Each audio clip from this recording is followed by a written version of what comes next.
And so what we did with that billboard was we turned it into the biggest homeless sign in the world. And we put a homeless person on top of this billboard for 24 hours. And people would text in. And if they texted his name, Danny, to this short code and donated $10, only 1,200 people had to do that. He got a Oh, new wow. house. We raised millions of dollars. It was on CNN. It was on everywhere. It was everywhere.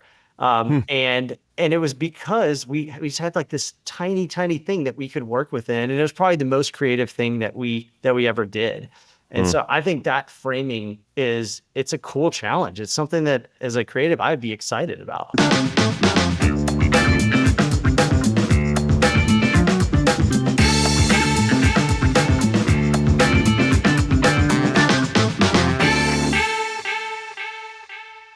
Hey everyone, today we are joined by Ben Gaddis, the co-founder of Superstep Capital and former CEO of T3 and the co-author of the book Embracing Rationality. Ben scaled his first agency from a small creative shop to a $50 million firm that later merged with a $350 million organization before a transaction with Blackstone.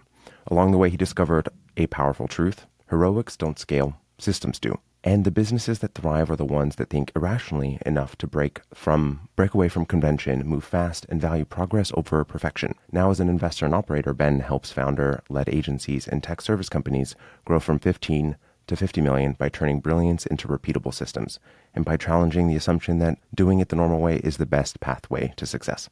Welcome to the show, Ben. Thank you, Robert. Great to see you, and thanks for having me. Of course. And reading the book, actually, there was a lot of inspiration that I took away from it. And the thing that you talk about is really challenging leaders to think differently than, this kind of idea of being irrational. And I'm curious about what that fully means in the business context for listeners so that they have an understanding of the premise behind the book. Yeah, the premise is we spent a lot of most of my career as what we would call ourselves an innovation agency. And what that meant is that big companies paid us millions of dollars to come in and help them think differently. And we'd get to the very end, they'd pay us all this money and we'd build a strategy and we'd show them, you've got to do something that it's not just thinking differently, you have to act differently, which might mean you have to build a new business or a new revenue stream that could be the antithetical to your core business model.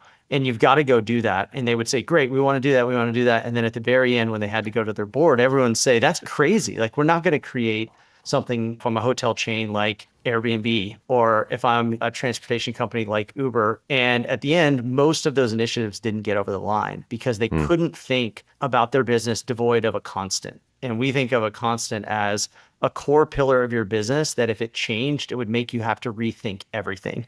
And constants are the enemy of innovation. And so in the book, what we tried to do is take all of those learnings, all of those late nights where we tried to get people to think differently and show how you can do that without having to leave a big organization Hmm. and get the entire organization to embrace the change. And you got to be rational to do that. I mean, I think it's quite a topical conversation considering the industry is in this like big shift. And there's a lot of people that are starting to want to look at how do we think this irrational way, or like how do we be truly inventive and kind of get rid of the old agency model, these constants as you're referring to them. And the item that I think is really interesting is, you've got the existing business model that you're currently operating that is paying the bills, is paying salaries, is taking care of your operations. But then you need to make this migration shift and change. So you've got kind of two competing things. One that you do talk about a bit in the book. One, I think you talk about both of them, but one of them being how do you maintain the existing business while making this migration? And then two, how do you actually take people along the way with you, get them to embrace this new form of thought? Yeah, so the process that we outlined, it's really simple. One is you have to identify the constants. And so before you can do any of that, if you don't understand what is driving the core business today, like where is all your revenue coming from? Is it traditional agency services? And break that down. Is it copywriting? Is it strategy? Is it creative production? But then from there, what would happen if that changed? What if the model was no longer time and materials? What if it was all performance based? What if it was all value based pricing? What if it was SaaS or something else? And Mm. then from there, instead of just blowing up the model and saying, all right, well, we're going to stop doing everything that we've been doing for the last 15 years and immediately shift everything over, we call these 1 degree decisions. And 1 degree is really powerful. Like if I was flying from Austin to New York and I was off by 1 degree, I wouldn't notice it at the very beginning. But by the time I got there, I'd probably be in Maine. I wouldn't Mm, end in New York. And so those shifts today are extremely important. And so we think about how could you look at every single decision that you make with a 1 degree lens, meaning, is this going to push us in the same direction as our new goal, mm, or is it going to prevent us from getting to that goal? And so those mm, shifts they have to happen every day, but they can be really small, minute shifts. Could we mm. shift 5% of this project away from time and materials to performance? Could we take something that we did on the last project, productize it, and make it repeatable? And it only makes up for 3% of that revenue. Well, that's a great way to start. And before you know it, you're sort of closer to that vision than when you first thought about it. Yeah. There's a client that was going through a bit of this like ideation shift in their business model. And they did a couple of things that I thought was interesting. One, there was this progressive thought of a specific team member, and you do hit this in the book as well. But the idea that an organization will, one, reject the idea of these innovators, the person that's thinking irrationally, that wants to adapt the model. And then the way that they ended up instituting this, that I ended up kind of brokering between this particular individual and the CEO, was, well, why don't we just try it working simultaneously? The exact same project in your old model, the new model working simultaneously. Yes, you're going to reduce margin on this specific project, but let's test it. Let's see what it looks like and just go live with it. And if it doesn't go well, then we just don't present it to the client. If it does, then we can. What are your thoughts on that? I love it. I think that's an irrational way of thinking, right? We're going to take margin degradation on that one project, but what you're going to get is not only proof of whether that model worked or didn't, but I bet that person, because you spent time on it and they brought you in, is one of their best performing people. And when you say, no, we're not going to do that, guess what happens? That irrational person is going to do what all irrational people do. They're going to leave and they're going to go start their own company. And it's going to be from day one built with that new model. And the likelihood of them being successful is a lot higher than them doing it in the organization, because they don't have to fight. They don't have to pull everyone along. And so Mm, that agency owner has a choice. Am I going to embrace this and give them a shot? But what's the worst that could happen? We don't present it to the client. We lose a little bit of margin. We keep some of our best people. They feel excited and motivated and heard, or we piss them off. They leave, they become a competitor, and we're still in the exact same spot. We haven't made mm, any progress. And that happens in big companies all the time, but it happens in 2, 3, 4 person firms. Almost every founder that we have in our portfolio left another firm because they didn't do something that the founder mm. saw as an opportunity. And it could have been something simple. It could have been the same business model, but in most cases, it was a new way of doing it and it got rejected.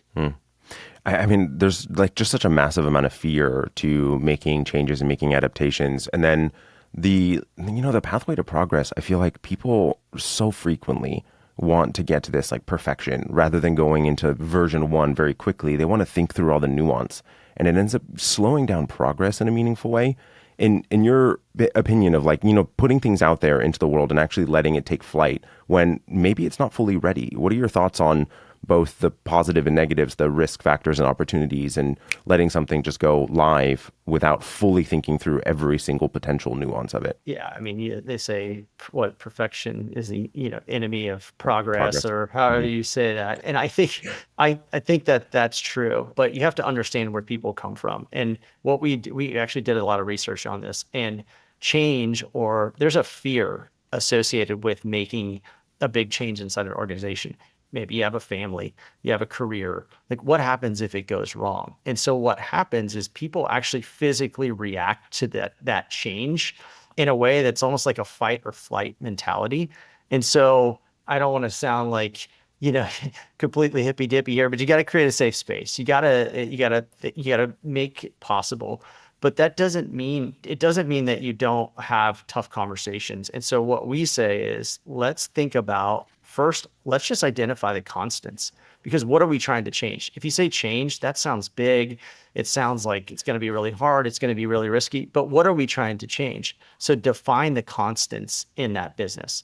So as an agency, is it time and materials? Is it the delivery methodology? Is it where we deliver from? Combination of freelancers versus full-time, geographic, thinking about things like IP and repeatability.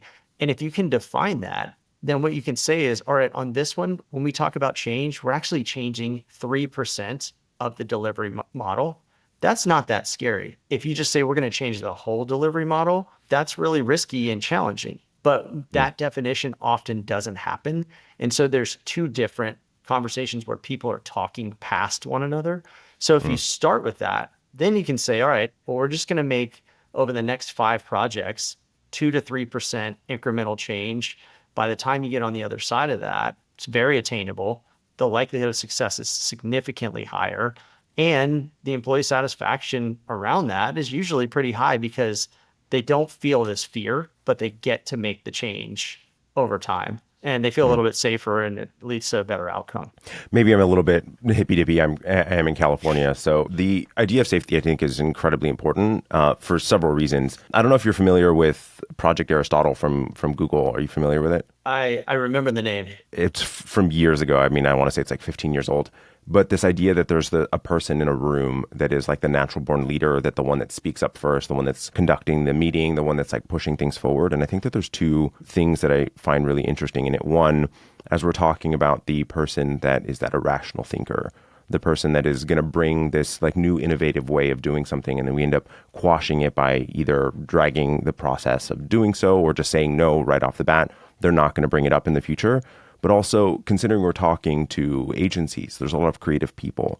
And the takeaway that Google had was that if you have this natural born leader in the room, that they end up controlling the conversation versus making it more of like a brainstorming oriented relationship across the entire team. And that creative people often speak last. And I took a big learning lesson from it, subsequently reading more books about creative people and psychology, but understanding that me and my personality type, I am that person that, takes control of conversations. I'm a bit of a control freak, and that in order for you to be able to see that irrational thought, that creative person, that you need to speak last often and actually fully hear things out and allow for that safe space to be able to be more inventive, to have people feel comfortable, to be even able to share their ideas. Not every idea is a good one, but there's a lot of good ones that you're potentially not even hearing. I think that's the role of a leader, and especially an irrational one, is maybe you do still open the meeting, but you get the hell out of the way. And the opening is, what are we not thinking about? If we were just going to do this completely differently,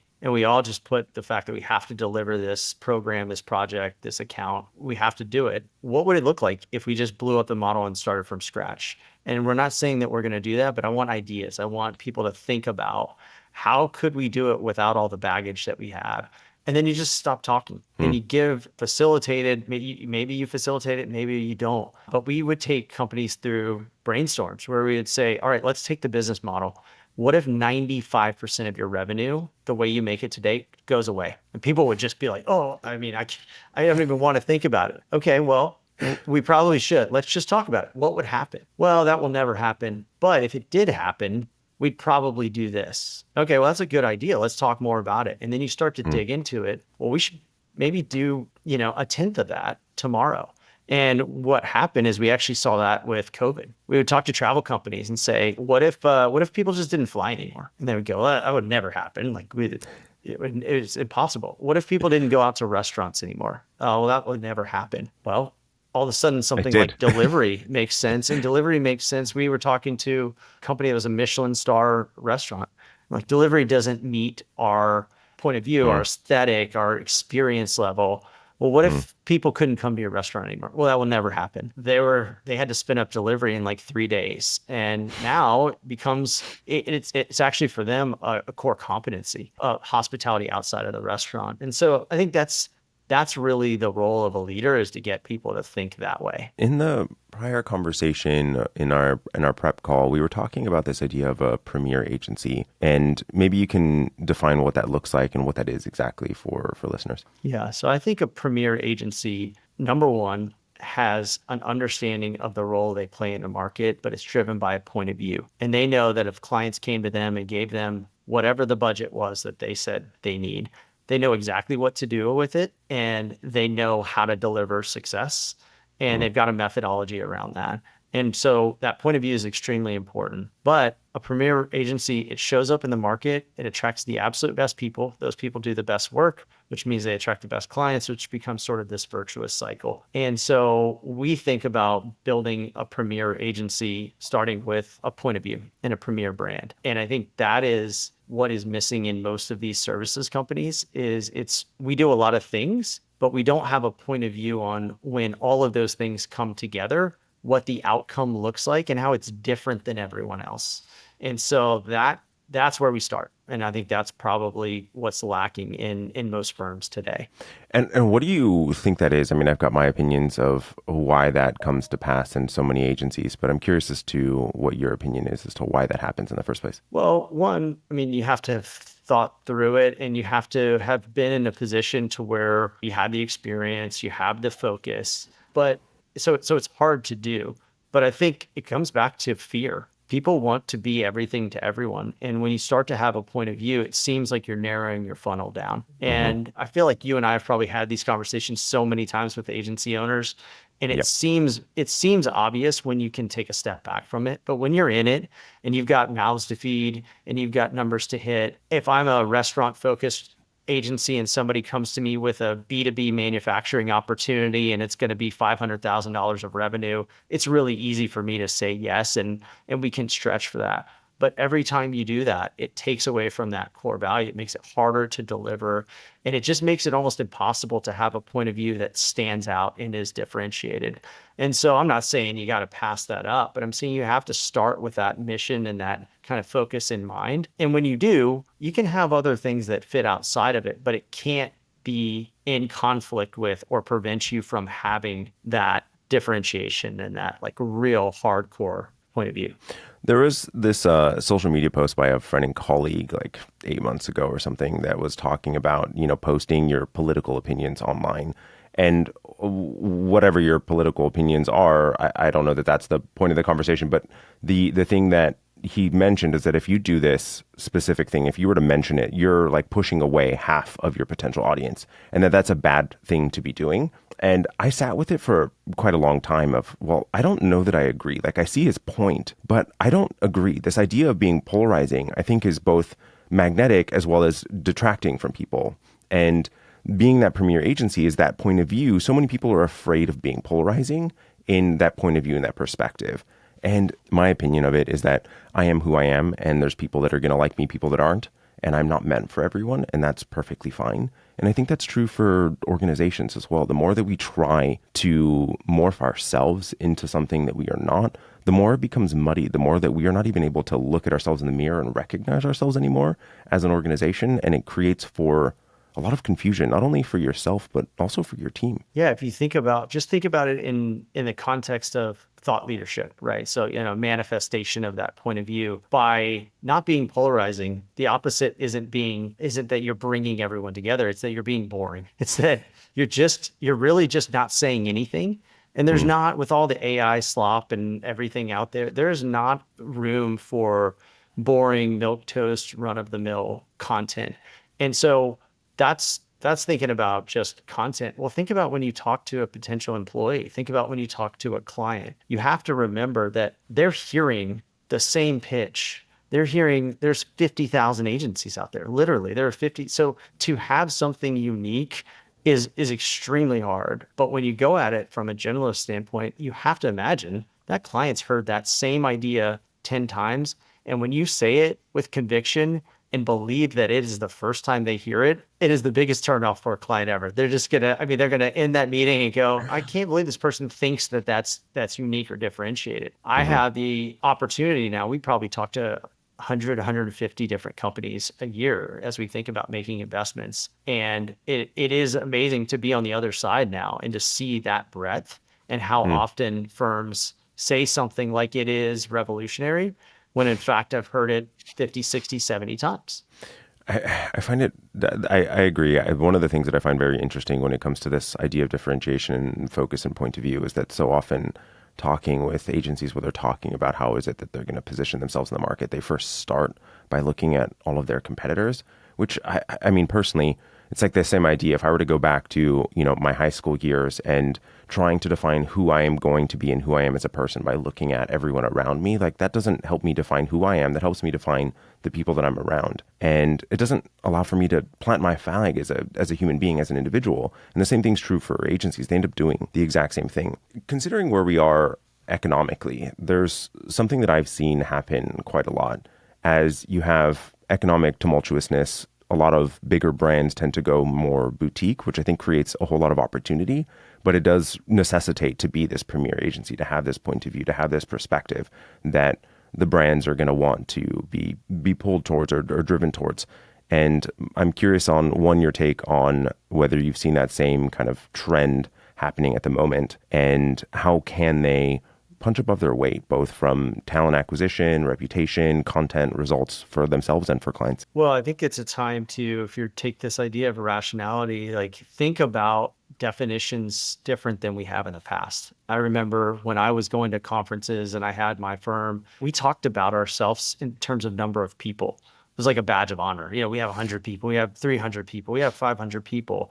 And we didn't talk about revenue. We didn't talk really about capability. It was sort of the opening salvo in a conversation to show that you are big enough and bad enough to be in the room. I think in today's world, there are going to be agencies and tech services firms and companies that are 3, 4, 5 people that might be doing 20, 30, 40 million. And it's no longer going to be this linear, I have to add bodies. But what is going to differentiate them isn't the number of people they have. It's going to be the specialization. And I think the focus and differentiation. So if you are the absolute best in the world at doing a small thing and you have 3 people, your ability to walk into Coca-Cola, and they hired us when we were 150 people as their mobile marketing agency because we were the only ones who were doing that. And the other firms they had on the roster had 2,500, 5,000, 10,000 people.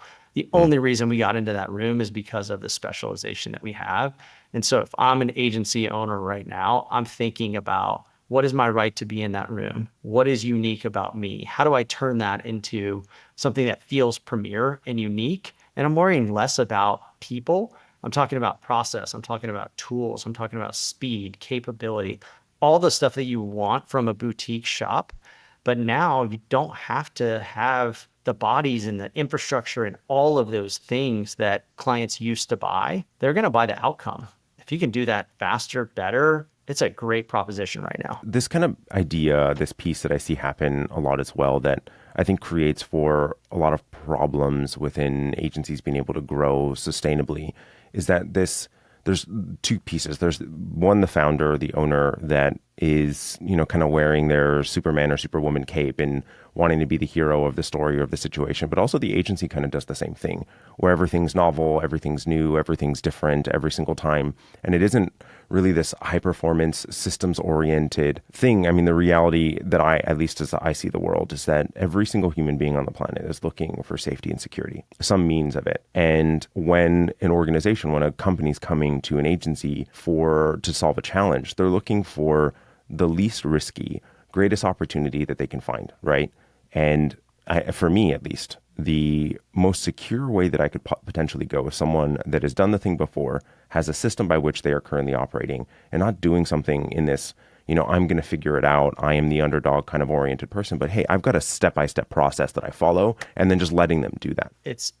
Going back to that premier brand idea, that is it, right? That is, you've got the process, but you've got the point of view on what the outcome looks like. I think that's the conversation you have to have with the client. So if I've got 2 agencies I'm talking to, and one says, I can figure it out.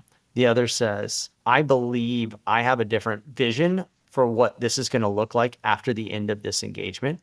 And I can clearly outline not only what that looks like, but the outcome that it's going to deliver for you, and exactly step by step how we're going to get there. I'm going to go with that. And even better if you've got case studies and you can show it, but they're buying that vision, they're buying that outcome. Now, the challenge for agencies is they tend to see that as the opposite of being creative. I don't. I think that should enable creativity. Be creative where it matters. Don't solve problems that have been solved 1,000 times, proven over and over in a novel and new way. Take that time, make it repeatable, make it happen as fast as possible, and spend all that time on the things that matter, the big idea, the things that AI can't do well. And so don't think about process as competitive to creativity. You have to think of it as enabling that. And so that's where I believe creative firms get tripped up. Have you been listening to my calls with clients? Because I feel like that's a conversation I've had so many times. My positioning on it is I feel like it's easy to be creative when you have a blank canvas, right? Like you could do anything. And that same idea applies here, right? It's like it's harder to be creative within a smaller box, within an existing framework. And that's where true, I think, creativity thrives, is like, how do you take the same kind of direction and then make it slightly different that allows for it to be even more impactful? And I feel like a lot of creatives take the easy way out by wanting to have this amount of variation to what it is that they're working on versus being, more creative within the existing framework. Think about it from the client point of view. There isn't a blank canvas. They're operating in a very highly complex, predefined box. And we're talking about breaking down those walls. I write a book called Embracing Rationality, throw everything out. And they're like, what? I can't get there. And so they're going to buy that safety. If you can show them how without being unsafe and without breaking down everything day one, you can get them to slightly move outside of those walls because you're a veteran, you've been there before, you have a process, you know how to take them on that journey. That is going to be something that they respond to. And I think that you have to lean into that, and you got to really like kind of use that as a way to make them step by step get outside of the comfort zone. The piece that it ends up kind of bringing up for me, there was a conversation I was having with a client a couple of weeks ago, and where their creative team was still feeling so firmly in this like fight that what they did was an art form. And I don't disagree that, creatives are artists, but in my viewpoint, when you're working on something for a client, you're the brush for the client versus you should still be passionate, still be excited about the work that you're doing and pour yourself into it. But this idea where it's uniquely your own, it ends up creating, I think, for a false sense of direction, I guess, for creatives. Any opinions on that? Yeah, I'd say creativity in search of what? To deliver what? And if you go back to outcome, right? So we are being creative to deliver what type of outcome? And then define creativity based on that outcome. Do we need to be shocking? Do we need to be bold? Do we need to think differently? Or do we need to figure out how we do the most inside this very small thing that we can operate in, this window that's this small? That's like uber creative if you can do that. I'll never forget, we had a brief from a nonprofit client, and the brief was, we have no money and we have one donated billboard. What can you do with that? It's like, okay, that's creativity. And it was a homeless organization that was trying to move from just feeding people to housing them. And so what we did with that billboard was we turned it into the biggest homeless sign in the world. And we put a homeless person on top of this billboard for 24 hours, and people would text in. And if they texted his name, Danny, to this short code and donated $10, only 1,200 people had to do that. He got a new house. We raised millions of dollars. It was on CNN. It was everywhere. It was everywhere. And it was because we just had like this tiny, tiny thing that we could work within. And it was probably the most creative thing that we ever did. And so I think that framing it's a cool challenge. It's something that as a creative, I'd be excited about. I personally do love myself a good challenge, one that feels like it seems insurmountable when you first look at it, of like, hey, this is something that's not going to be possible. And that's truly where I personally feel like I thrive.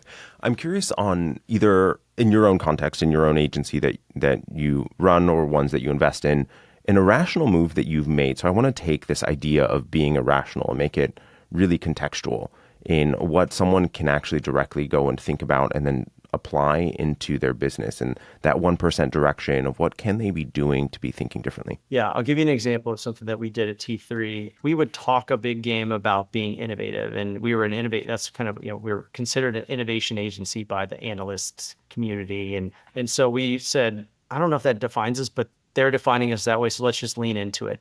So what does that actually mean? Well, we need to get clients to do new things. Problem is, clients don't want to do new things. They want to do safe things.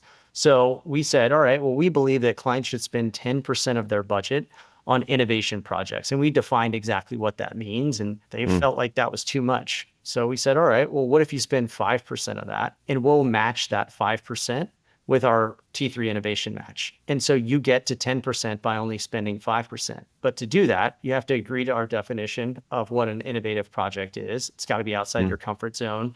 Here's how we're going to measure it. Oh, by the way, you got to go talk at a conference with us. We need to be able to publicly talk about this case study, and it needs to be in these areas that we wanted to grow the agency in. So we put our dollars there, and our clients took us up on that. And guess what? Every one of those projects, we didn't get 5% more revenue. We ended up getting probably 25 or 30% more revenue because those projects became interesting. The board got excited about them. And when we went and pitched, almost every project was something that came out of that because they're cool. They're the ones that everyone wanted to talk about. Now, you go do that at a big holding company or you go do that at an agency today, the first thing that the agency owner is going to say is, I'm not going to give away 5 points of margin.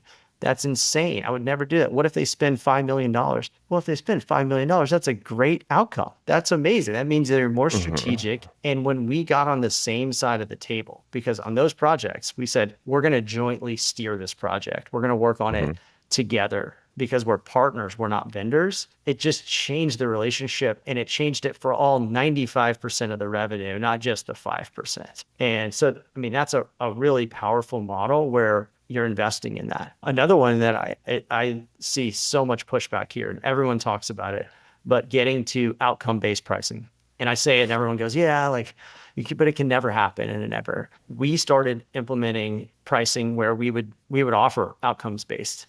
And we'd say, okay, well, we're going to build an e-commerce site for you.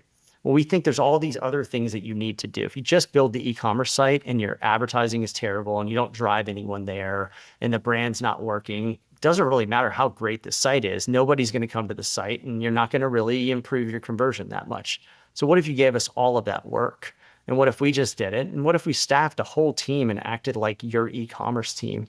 But we want to take 25% of the uplift. What tended to happen is, honestly, nobody really signed up for that. But clients would start to think, well, what if we did all that? And what if they took revenue from 100 million to 500 million? And they got 25% of that uplift. That's 25, 30, $50 million. And I had clients that would say, we can't pay you $25 million. And I'd say, okay, great. Well, then pay us 3. Seems like a steal, right? Yeah, okay. Well, the fact that we were willing to put that skin in the game, even though it never really got to that point or often didn't get to that point, it changed the confidence. It's because we really believed in what we were doing. And I think those are the types of things that right now they stand out. And you've got to be willing to just to take a little bit of a risk. And there is no better time or no more time, a time when this is more required than ever, if you want to still be in business. I'm curious. I have several thoughts on your example that you were giving with that 5% thing, but I'm curious about one specific piece to begin with.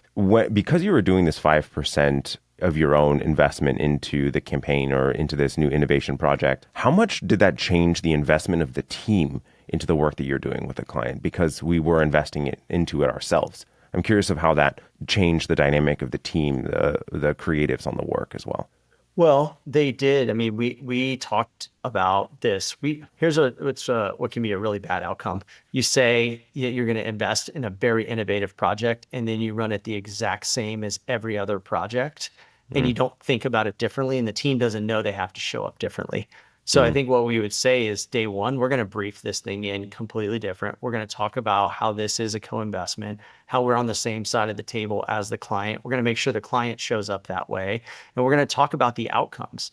And the outcomes were not just numerical outcomes or deliverable outcomes. They're like, hey, this needs to be something that we are so proud to show in the room. And the example I always gave is, when we walk into a pitch, there's always the guy or gal in the back of the room and they're on their phone. They're just doing this, the whole time. They're not listening. I need something that when I flash it up on a slide, they put down their phone and they go, well, wait, go back to that slide.